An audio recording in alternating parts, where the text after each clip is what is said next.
हाय, मैं आप सबका वैभव गुप्ता, आप सभी को नमस्कार और आप देख रहे हैं ई टाइम्स टीवी।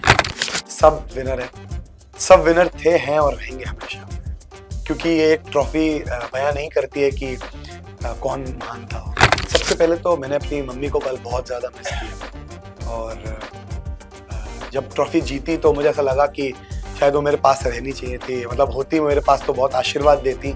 तो मैं बस म्यूजिक की साधना करना चाहता हूँ। उन सब जो कमाल का टैलेंट है इस इंडिया में छुपा पड़ा है ना, उन सबके साथ मैं गाना चाहता हूँ, मैं उनके साथ गाना चाहता हूँ। बहुत ही मतलब बहुत ओवरवेल्म फील कर रहा था मैं और बहुत अच्छा मतलब खुशी महसूस हो रही थी। और ये खुशी और जब बढ़ गई और जब मैंने अपनी फैमिली को देखा कि वो बहुत मतलब इमोशनल थे, खुश थे, वो उनके आंसू, वो गर्व हो रहा था उन्हें शायद बहुत, और ऐसा लगा मुझे कि हाँ, मेरी मेहनत कामयाब हुई है और मैं लोगों के दिल तक अपनी आवाज़ पहुंचा पाया हूँ, उनके दिलों में अपनी आवाज़ से घर कर पाया हूँ।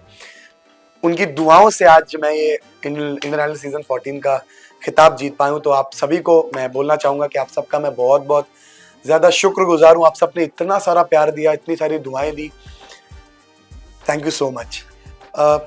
जर्नी बहुत अच्छी रही थी, मतलब मैंने ऑडिशन में गाया था हमका पीनी है, तो पहले मैं आया तो जजेस से मतलब मेरा मजाक ऐसे चला, तो विशाल सर ने कहा मैंने तुम्हें तो कहीं देखा है, फिर मैंने भी बोल दिया हाँ सर मैंने भी देखा है।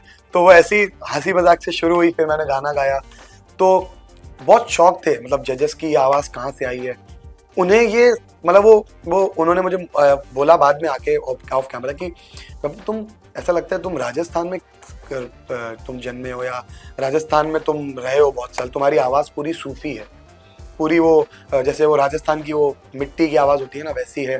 तो मतलब वो आवाज़ इमेजिन नहीं करी थी सर ने, और मतलब बहुत तारीफ मिली मुझे, बहुत वो जर्नी वहीं से शुरू हो गई, मतलब वो प्यार मिलना, वो आशीर्वाद मिलना जजेस से, और बहुत ये जर्नी बहुत कमाल रही है। मैं बहुत शुक्रगुजार हूँ आइडल का और इस ये जो स्टेज है ना, सपनों का स्टेज जिसको कहते हैं, जो आज मेरा सच बन गया, ये बहुत बड़ी बात है कि मुझे मौका मिला इस स्टेज पे आने का, लोगों तक अपनी आवाज़ पहुंचाने का, और शायद मैं कामयाब हो पाया उसमें। मैं तो कहता हूँ कि सब विनर है, सब विनर थे, हैं और रहेंगे हमेशा, क्योंकि ये एक ट्रॉफी बयां नहीं करती है कि कौन महान था और कौन नहीं।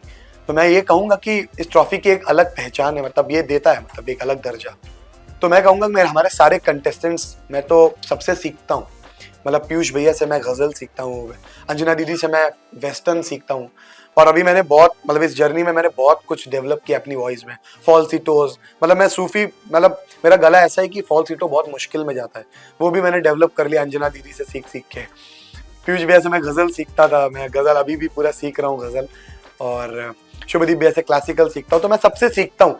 तो मैं मानता हूँ कि वो मेरे लिए बहुत मायने रखते हैं, मतलब वो सब विनर है मेरे लिए, तो हम सब टॉप 6 विनर थे और बहुत मैं उन सबको बहुत प्यार करता हूँ। सबसे पहले तो मैंने अपनी मम्मी को कल बहुत ज़्यादा मिस किया और जब ट्रॉफी जीती तो मुझे ऐसा लगा कि शायद वो मेरे पास रहनी चाहिए थी, मतलब होती मेरे पास तो बहुत आशीर्वाद देती, और लेकिन जब मैं जीता तो एक मतलब ऐसा लगा कि हाँ, वो मुझे आशीर्वाद दे रही है, वो बहुत खुश है ऊपर से, जो उनका सपना था शायद पूरा हो रहा है।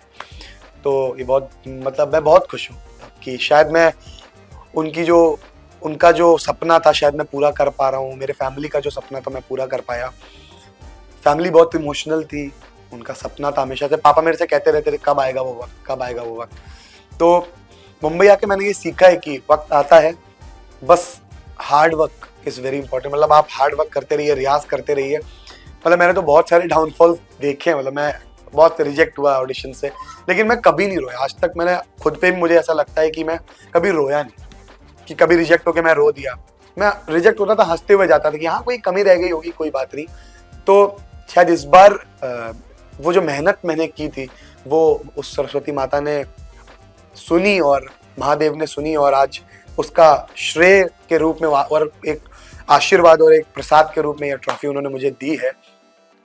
और अब मेरा फर्ज बनता है कि अब मैं और मेहनत करूं और अपनी आवाज़ से आप सबको हमेशा एंटरटेन करता रहूं। मुझे सारे जज मतलब बहुत प्रेज करते थे, ऑफ कैमरा ऑन कैमरा, मुझे बहुत मतलब वो बताते थे, हम सारे कंटेस्टेंट्स को वो बोलते थे कि कैसे रियाज में रहना है, किस गाने को कैसे पकड़ना है, तो वो लिरिक्स को कैसे याद करना है, वो भी ये बताते थे श्रेया मैम की तुम गाने का फील पकड़ लो, तुमको लिरिक्स याद हो जाएंगे। विशाल सर बोलते थे कि अगर when you are performing, when you are dancing and और ग्रूविंग इन अ सॉन्ग, अगर तुम ग्रूव कर रहे हो किसी गाने में तो तुमको कैसे ब्रीथ कंट्रोल करना है वो सब वो बोलते थे। सानू दादा बोलते थे कि कैसे काम होके गाना है, कैसे उस गाने को कहाँ लाउड करना है, कहाँ पर, तो वो सारी चीजें वो बताते थे।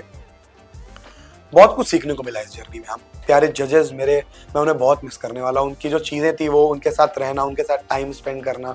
सानू दादा हमें डिनर पर भी लेके गए, उन्होंने इतना आशीर्वाद दिया वहाँ पे हमें, मतलब अपने बच्चों की तरह उन्होंने हमें खाना खिलाया और इतना आशीर्वाद दिया, इतनी चीज़ें हमको बताई कि मैंने अपनी ऐसे जर्नी स्टार्ट की थी। उन्होंने हमें बताया कि हमारा पहला गाना उन्होंने कैसे करा, उन्होंने अपनी फर्स्ट कार कैसे ली थी, उन्होंने बहुत सारे एक्सपीरियंस शेयर करे।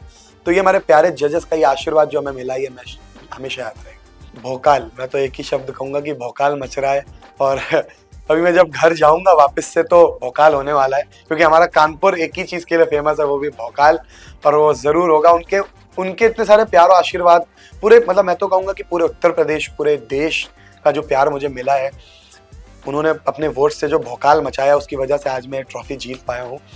सो उनका भी मैं बहुत बहुत शुक्रगुजार हूँ। और वो तो हमारा परिवार है, ये जो उन्होंने हमें इतना वोट दिया, इतना आशीर्वाद दिया, इतनी दुआएं दी जी।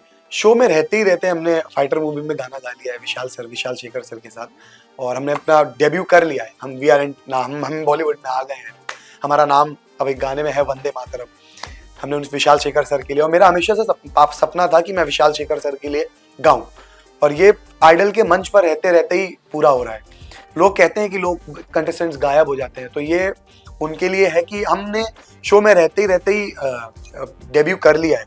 और मेरा वादा है आपसे कि हम सारे कंटेस्टेंट्स खूब नाम करने वाले हैं, और आप सबने जो हम सबको इतनी दुआएं दी हैं, आप सबकी दुआओं से हम आगे खूब कमाल गाने वाले हैं, और आप सबको खूब अपनी आवाज़ से एंजॉय और एंटरटेन करने वाले हैं। कि जो मुझे अमाउंट मिला है, मेरा हमेशा से सपना था एक मेरा ड्रीम स्टूडियो हो। और मैं ना, आप देख रहे होंगे इंस्टाग्राम पे आजकल लोग रील्स डालते हैं, तो लोग जो म्यूजिक करते हैं लोग, मैं देखता हूँ कि कुछ लोगों को कमाल है वो लोग, मतलब उनके वोकल्स, तो मैं उन सबके साथ काम करना चाहता हूँ। मतलब मैं म्यूजिक करना चाहता हूँ, सिर्फ म्यूजिक, दुनियादारी से मुझे मतलब नहीं है, और मैं सिर्फ म्यूजिक करना चाहता हूँ, अच्छा म्यूजिक करना चाहता हूँ बस। फेम अगर बोला जाए तो फेम सब, मतलब एक टाइम आता है, फेम मिलेगा, और मैं कहता हूँ म्यूजिक की साधना कभी खत्म नहीं होती। तो मैं बस म्यूजिक की साधना करना चाहता हूँ। उन सब जो कमाल का टैलेंट है इस इंडिया में छुपा पड़ा है ना, उन सबके साथ मैं गाना चाहता हूँ, मैं उनके साथ गाना चाहता हूँ। और मैं आपसे वादा करता हूँ कि अब इस शो के बाद, जो अभी हमारा रिश्ता था इस शो में, मैं आपको एंजॉय करता था, मैं कोशिश यही मेरी रहती थी कि मैं आप सबके चेहरे पर एक स्माइल ला पाऊँ, और शायद मैं कामयाब रहा उस पर। और ज़रूर ये रिश्ता कभी ख़त्म नहीं होगा, हमेशा मैं इस शो के बाद भी अभी आपको अपनी आवाज़ से, अपनी नए अपने गानों से आप सब तक अपनी आवाज़ पहुंचाता रहूँगा, और आपके दिलों तक अपनी आवाज़ से घर बनाता रहूँगा। बिल्कुल, मतलब मैंने जैसे आपको बोला, म्यूज़िक कहीं, मतलब मुझे तो कहीं मौका मिले, म्यूज़िक करने का मौका मिल रहा है। सबसे बड़ी बात यह है कि हमें म्यूज़िक की साधना करने का मौका मिल रहा है। मैं देखता हूँ कई लोग स्ट्रगल करते हैं, मतलब छोटी छोटी एक कोरस गाने के लिए स्ट्रगल करते हैं। तो हमें ये अगर चांस मिल रहा है तो हम मैं सच बोल रहा हूँ कि मैं बहुत ओवरवेल्म फील करूंगा अगर मुझे ये सब मौके मिलेंगे। सबसे बड़ी बात है कि मुझे बस, मेरा मोटो यही है कि मैं म्यूज़िक की साधना करना चाहता हूँ, और बस मैं म्यूज़िक करना चाहता हूँ। मैं मैसेजेस ये देना चाहूँगा कि आप सब ने, मैं आपको बोलता था कि आप सब प्लीज़ मुझे सपोर्ट करिए, तो आप सब ने इतना प्यार दिया है, भोकाल मचाया है आप लोगों ने सच में। मैं हर वोटिंग लिंक में बोलता था कि हेलो नमस्कार, हाय नमस्ते, मैं आपका वैभव गुप्ता, प्लीज़ वोट करने के लिए डाउनलोड या अपडेट कीजिए सोनी लिव ऐप और भोकाल मचा दीजिए। तो आपने सच में भोकाल मचा दिया, इतना प्यार, इतना आशीर्वाद आप दे रहे हैं। मैं देखता हूँ इंस्टाग्राम पे आपके मैसेजेस आते हैं, मैंने उसमें एक मैसेजेस पढ़ता हूँ, उसमें एक ने कमेंट किया था कि आज मैं मंदिर गया था, मैंने आपके लिए दुआ मांगी कि आप विनर बने। मैं आज मस्जिद गया था, आपके लिए मैंने दुआ मांगी, आप विनर बने। तो ये इतनी बड़ी बात है मेरे लिए कि लोग मेरे लिए दुआएं मांग रहे हैं, इससे बड़ा क्या कमाओगे आप। मतलब मैं कहूँगा तो मैंने आप सबकी दुआएं कमाई हैं, इसके लिए मैं आप सबका बहुत बहुत शुक्रगुजार हूँ। आप सब ऐसे ही मुझ पर आशीर्वाद हमेशा बना के रखें, आगे भी मैं आपको एंटरटेन करता रहूँगा, ये मेरा वादा है आप सबसे। Thank you so much.